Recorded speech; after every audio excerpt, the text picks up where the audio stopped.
I don't follow Formula One because I get very anxious, but I watch Drive to Survive because I love the gossip.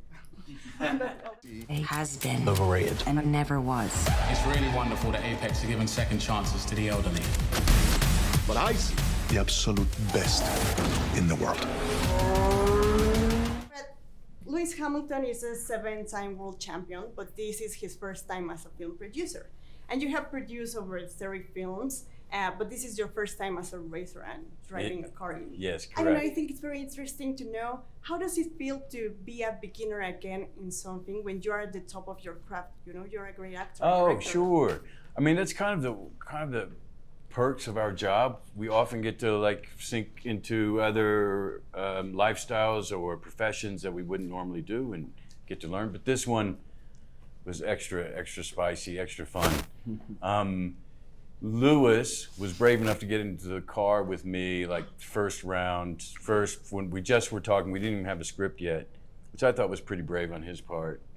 Was he a passenger seat driver? As a passenger. Was he? Really? Yes. Was he telling you what to I do? remember that story. I just felt like an asshole, really. You know what I mean? Like. Was you booking it? I just tried to just keep it cool. We're not serious yet. Not yet. Yeah. You know better this than me, but in racing, if you don't hit the tires, you lose grip. And that's very dangerous. And Kerry, I would like to know, is there something similar on a film set? You know, a moment when holding back actually puts the project at risk?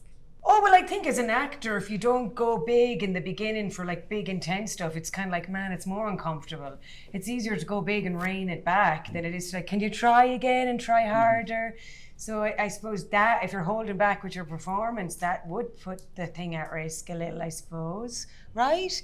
And then I suppose people being disinterested in their jobs. That's just, you know, I mean, what are you doing here? Yeah. You're either like the whole thing and you love it, or go home. Yeah, and Damson, I don't follow Formula One because I get very anxious. But I watch Drive to Survive because I love the gossip and all that kind of things. But I think it's very important how this film focuses on the second seat stories or the underdog teams. We don't follow that stories, and I think it's very important. I thought it was a beautiful perspective for the movie. When I ever go to a Formula One race and we do the grid walk before the race starts, everyone turns right to go see the cars at the front. And then the guys that are 19, 20 to just alone, you know? And I always do the left now because of this movie, you know? So yeah, I'm excited for people to see, you know, a team of underdogs, you know, overcome adversity, because that's something everyone can relate to. Yeah. What an amazing thing too, like the guys in the rear are, these 20 guys will drive around a 3.5 mile track and be within a second of each other. Yeah. And that's considered You're the last. that's considered last. It's just a staggering idea. The best that never was. But I see possibility. I think it's very impressive what you did, because usually movies create the world they need, you know, in a location or in a set. But in this case, it was the opposite, because you had to fit into a real and very structured and with extraordinary precision like Formula One. So I would like to know, so how was to work in an environment where there is no room for mistakes? Because I know in a film set, a mistake, it's expensive. Yeah. But in Formula One, it's like the life of a person. You're right. It is a very precise world. It's very impressive to see how they move from city to city and set up a racetrack every week. So I think all of us on the film side were kind of amazed by the logistics.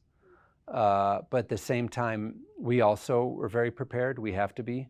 So I think it was a good fit, the world of Formula One and filmmaking. I had an incredible crew.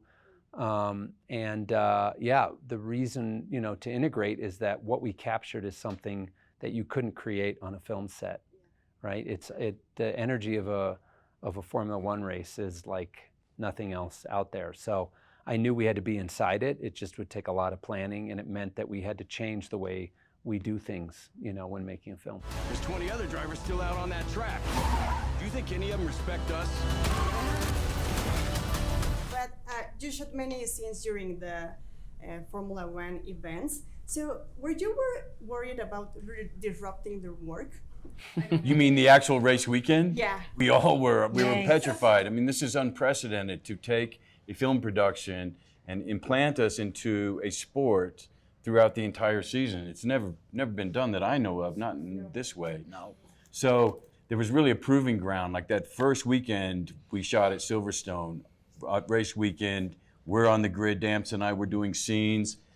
Kerry's on pit wall during the race doing scenes.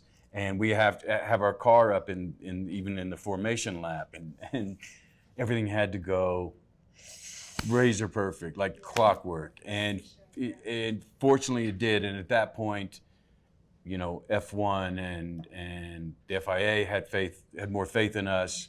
We went and did a few meetings. You know, we sat in on the team meetings, and we could talk, or the drivers' meetings, and talk to the drivers with Jerry and Joe about what our intentions and our respect for the sport, and if we were ever in your way, just tell us, please, and we'll scram.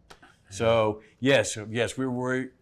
We weren't worried it was the challenge, it was the excitement of the beginning. Yeah. By a year and a half later, by the time we finished filming, it just felt like family in our own playing court. Joseph, you started as an architect and as an engineer. So did that background help you make sense to this tragedy behind a Formula One race and all this world that helped you?